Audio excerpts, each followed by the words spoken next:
According to a survey made at the end of 2023 by the National Federation of State High School Associations, approximately 50,000 individuals have stopped refereeing since the 2018-19 season. It has been labelled by many as a crisis within the game. The question is, however, why do referees keep dropping out and refuse to sign up? I think at the end of the day, you have to be a certain person to become a referee. I mean, loads of people go into refereeing because, one, it is good paying money. I'd rather take refereeing as a part-time job rather than when I was 14 doing the local papers and dishing them around. I think the money aspect to it is a lot more, and it's a lot more rewarding, I think, especially because it is football. And I think a lot of people go into refereeing thinking, it's a good amount of money, but they don't realise what they're getting themselves into as well, especially with the abuse that is on the horizon and stuff like that. The amount of abuse that people get, people don't want to turn up on a weekend morning and have loads of abuse held at them from players, managers and spectators. Needs to be less abuse in grassroots football especially. Hopefully in the 2025-26 season we see that decrease, mate.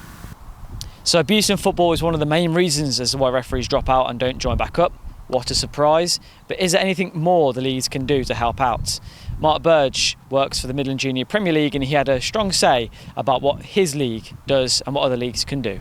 I think for trying to keep the referees in, we need to, because once they've done the course, they just kind of get thrown out to do football as it is. And I think we've got to try and mentor them and try and help them through. With the league, the Midland Junior Premier League, we try and help to mentor referees as much and put as much support in place. I do believe now, I think that the county should work with some of the leagues and try and even supporting the fact of they can mentor and help these, and even making a position within the leagues for people to mentor the younger referees to come through. That will then, because a lot of it's word of mouth. A lad will go to school and he'll say, "Oh, I'm refereeing, I'm making a bit of pocket money." That's why they do it for. And it spreads, the word spreads. That might encourage more people to come into the game to referee.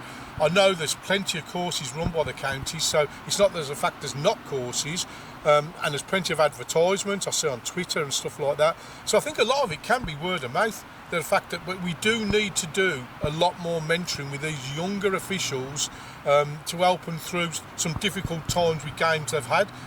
So that's hopefully that might come eventually. Let's hope it does, because I think we will attract more people into the game if that's the case.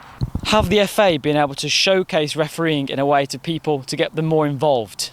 16-year-old Emily Jordan does not believe that. I think promote it more, because I love reffing. I think it's so fun and it's a great way to spend my Sunday morning. So they just need to promote it more, because up until the age of 13 I didn't even know I could become a ref at 14.